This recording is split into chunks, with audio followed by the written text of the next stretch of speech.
I'm Adam. And I'm Woody. And this is Where There's a Williams, There's a Way. Hey, Woody, I've got a question for you. Do tigers like butter? Butter? I don't know. But I do know I like anything edible. Well, they say everything tastes better with butter, right? Even stripes? Huh. I don't think butter works like that. But imagine if it did. Tiger stripes with a buttery glaze. Oh, the horror. My fashion sense would be toast. Speaking of toast, have you ever tried butter on toast? It's amazing. I prefer using bacon grease, but I've tried toast without butter, and let me tell you, it's a little bit dry. Trust me, Woody. Butter makes everything better. Maybe even your hunger. You know what, Adam? I'm starting to like the sound of this butter thing. But let's just keep it away from the stripes, shall we? Today's book is a cautionary tale introducing readers to the important lesson of respecting differences. The Ukes and Zooks share a love of buttered bread, but animosity brews between the two groups because they prefer to enjoy the tasty treat differently. Let's get started.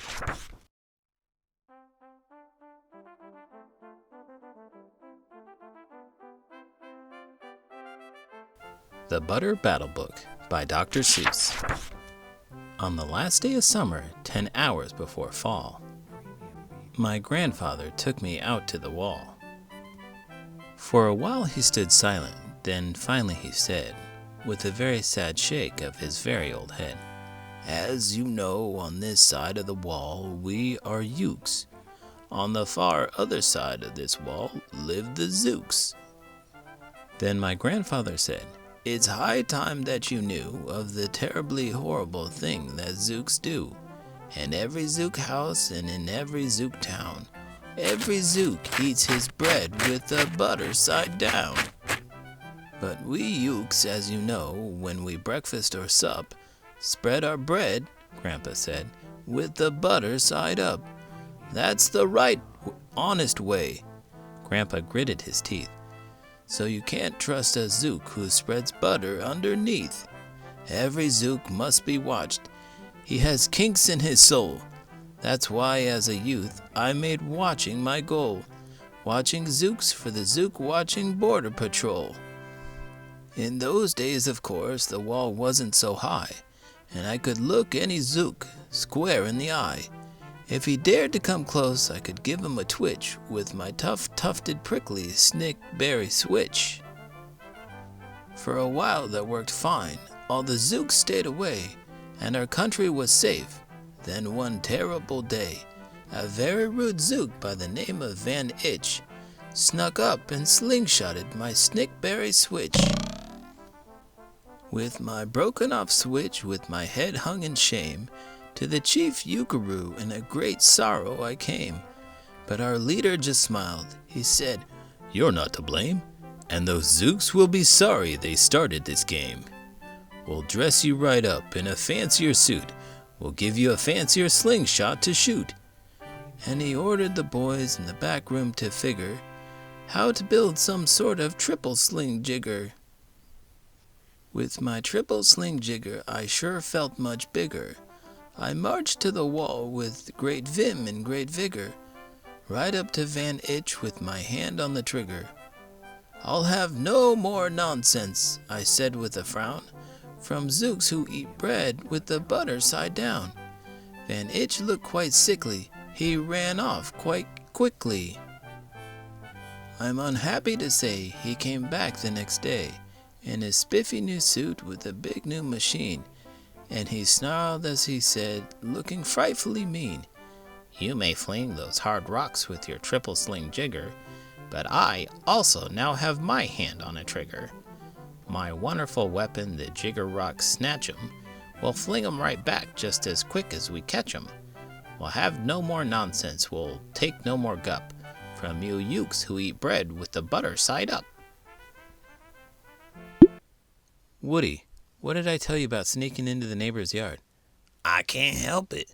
The aroma of freshly grilled steaks is irresistible. I understand you're hungry, but you can't just barge into their backyard every time they grill.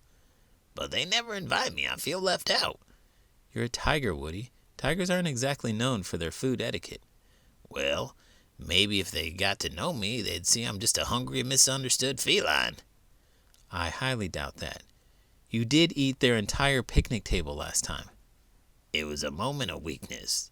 Besides, I left them a note of apology written in claw marks. That's not exactly the best apology. We need to figure out a way to keep you from causing chaos in the neighborhood. How about we negotiate a peace treaty? I promise not to eat their burgers if they promise not to call animal control on me. I don't think that's how it works. We'll find a solution that doesn't involve you terrorizing the neighbors every time they light up the grill. I have failed, sir.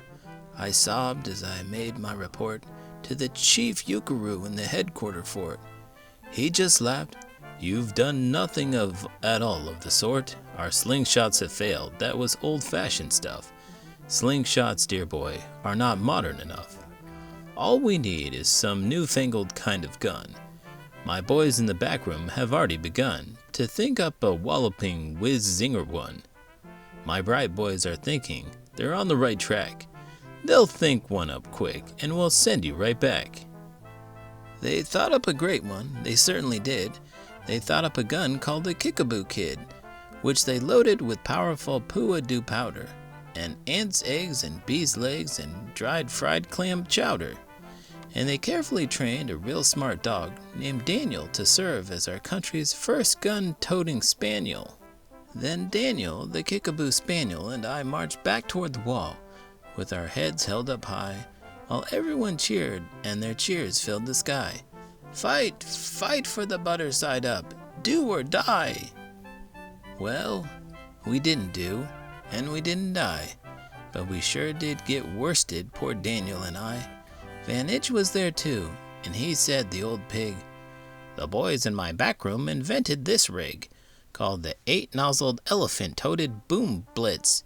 It shoots high explosive sour cherry stone pits, and will put your dumb Kickaboo Kid on the fritz." Poor Daniel and I were scared out of our wits. Once more by Van Itch I was bested and beat. Once again I limped home from the wall in defeat. I dragged and I sagged and my spirits were low as I thought they ever could go, when I heard a boom-ba and a diddly-dee, and our butter-up band marched up over the hill. The chief Yukaru had sent them to meet me, along with the right-side-up song girls to greet me. They sang, "Oh, be faithful, believe in thy butter," and they lifted my spirits right out of the gutter. "My boy," smiled the chief Yukaru, "we've just voted and made you a general. You've been promoted. Your pretty new uniform's ready. Get in it. The big war is coming. You're going to begin it. And what's more, this time you're certain to win it. My boys in the back room have finally found how. Just wait till you see what they've puttered up now. In their great new machine, you'll fly over the wall and clobber those buttered down zooks, one and all." Those boys in the back room sure knew how to sputter. They made me a thing called an utterly sputter, and I jumped aboard with my heart all aflutter, and steered toward the land of the upside-down butter. This machine was so modern, so frightfully new, no one knew quite exactly just what it would do. But it had several faucets that sprinkled blue goo, which somehow would sprinkle the zooks as I flew, and gum up that upside-down butter they chew. "I don't see what the big deal is about eating the grilled steaks. I couldn't resist. It smelled delicious." That's not an excuse. Now animal control is involved, and they're not exactly known for their sense of humor. "Relax, Adam. I'll just hide in the bushes until they leave. They'll never find me." Oh, sure, because the tiger in the bushes is such a common sight around here. We need to come up with a better plan. All right. What do you suggest, Mr. Smarty Pants?" How about we offer to host a barbecue for a whole neighborhood? We'll make it up to them with some delicious food and good company. I like where you're going with this, but what about the fact that I have a tendency to, eat everything in sight? We'll put you on grill duty. You can be the master chef, flipping burgers and hot dogs like a pro. Just promise me you won't snack on anything until the guests have had their fill. Deal. I'll even throw in some of my famous tiger stripe barbecue sauce. As long as it's not made from actual tigers, we're good. Of course not. That'd be cannibalism. Let's get grilling, Adam. We've got a reputation to salvage. And a hungry tiger to keep in check. Let's do this, Woody. I was racing pell-mell when I heard a voice yell, If you sprinkle us Zooks, you'll get sprinkled as well. Van Itch had a sputter exactly like mine, And he yelled, My blue gooer is working just fine.